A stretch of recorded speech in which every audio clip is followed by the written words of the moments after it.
The Blood Knight 2.0 is going to be an extension of a build that I made a few months ago that had one Flamberg in it, and I wanted to see if I could make it a little bit better, and I'd always planned on making a second build to accentuate some of the things that I didn't get to on the first one. So this build is going to concentrate on building up your hemorrhage with 2 Flambergs, a little bit of jump attack damage, and some attack power increase from your blood loss on the battlefield, so let's get into it. So I've been putting together this build, and I've had a lot of fun with it, and I think you guys are really going to enjoy what I put together. So we're going to go over talismans, weapons, where to get everything in the entire build. I'm not going to waste any of your time, and we're going to jump right in. So we're using 2 Flambergs, which you're going to get from Redmane Castle after you defeat Radahn. You'll then be able to open up all the doors, and you can traverse inside of the castle, grab this weapon for yourself, and you can use it. I believe you can only get 1 per walkthrough, so this is a new game plus build at level 150. This weapon is going to have a physical attack power of 262 plus 298, and it's going to have a strength scaling of D, a dex scaling in B, and an arcane scaling in D. We have a blood affinity on this weapon, causing its blood loss buildup to go all the way up to 122, and I put the Ash of War Spinning Slash on this weapon because after you do a full circuit of Spinning Slash, you pretty much are going to get a blood loss hemorrhage buildup, proc, and you're going to start doing a ton of damage because all of your talismans and your armor are going to proc as well. Both Flambergs that you're going to be using are going to have that blood loss buildup at 122, which is going to cause you to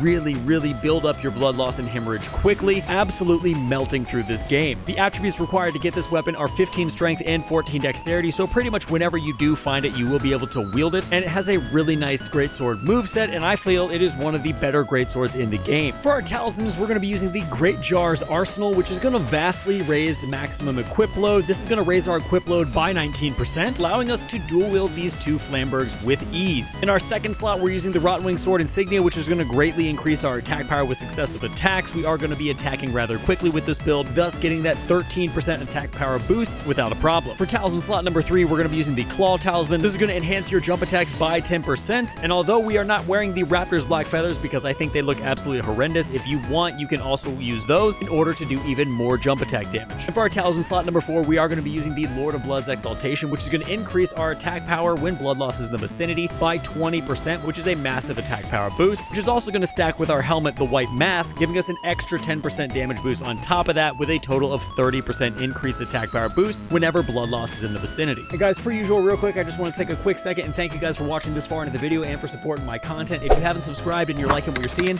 hit that subscribe button and the bell notifications so you guys can know when I'm making more content. It helps my channel out a ton, and I would really appreciate it, and I love seeing new people come into the channel. So without further ado, thank you once again, and let's get into it. Now, if you want to snag these talismans for yourself, the Great Jar's Arsenal can be located right here on the map. After completing the Great Jar's challenge, you will be rewarded with this after you kill the 3 NPC invaders. The Rotwing Sword Insignia is going to be one of the quest rewards you get for doing all of Millicent's questline. I'll have a video linked down below so you guys can follow along if you need that. The Claw Talisman is going to be in Stormvale Castle on a rampart, and I will also have that video linked as well. And the Lord of Blood's Exaltation is going to drop from Esgar Priests of Blood in the Lindell Catacombs right here on the map. Now, as far as our Flask of Wondrous Physic, we are using 2 tiers that I feel like we need pretty badly. The first is going to be the Dexterity Not Crystal tier, which is going to raise our dexterity by 10, putting us all the way up to 72 dexterity, which means more damage for us because both of our weapons are going to scale with dex. And the Thorny Crack tier, which is going to temporarily boost our successive attack power all the way up to 20%, which is going to allow us to do even more damage. Now, if you want to get the Dexterity Not Crystal tier for yourself, all you need to do is go to Liurnia of the Lakes, and it's going to be to the southwest of Boil Prawn Shack, located right here on the map. And if you want to get the Thorny Crack tier, it is going to be a little bit farther in the game, up in the Consecrated Snowfields, after you kill this putrid avatar right by the Minor Erd Tree. Now, to squeeze as much damage out of this as humanly possible, you can do a few things to buff this particular build, the first of which is take a dagger and put Golden Vow on it as its Ash of War, and that's going to allow you to get a little bit more of a damage buff and damage negation. And then you can also use either Exalted Flesh or Blood Boil Aromatic. The Blood Boil Aromatic is going to be better for you, but you are going to take a lot more damage, but the Exalted Flesh is a easier way to go, and you don't take as much damage. Now, as far as the armor we're wearing, this is the only armor set that I could come up with that would remotely match the White Mask. This is an absolutely hideous piece of armor, and I wish the damage boost effect when blood loss was in the vicinity was on something different, but it's not, so here we are. We're going to be wearing the White Mask, the Hoslow's armor, the All-Knowing Gauntlets, and the Scaled Greaves. All of this wrapped together looks really awesome. I love how this really lends itself to the RP of a Blood Knight. You can get the White Mask from one of the assassins in Mohg's Palace. You can also get Hoslow's armor from the Volcano Manor 3rd letter quest, I believe. Then you can get the All-Knowing Gauntlets from killing Gideon, and then the Scaled greaves are going to be also from the Volcano Manor questline in the second letter. And guys, that's going to be it for the Blood Knight 2.0. Let me know what you guys think down in the comments, anything that you would change. I did tool around a little bit with doing occult scaling instead of a blood affinity on the weapon, but overall I just found I did a lot more damage with the blood affinity, so that's why I kept it there. These are my stats located on the screen so you can see exactly what I'm working with. Obviously these can be min-maxed a little bit more, but this is just what I was using and I really had good results with it. So guys, if you're not subscribed to the channel, feel free to hit the bell notification and the subscribe button so you can know when I'm making more videos. I do make videos every Monday and Friday, and I'm having Liza P videos trickle out as I make them, so stay tuned for that. But until next time guys, stay safe, enjoy the game,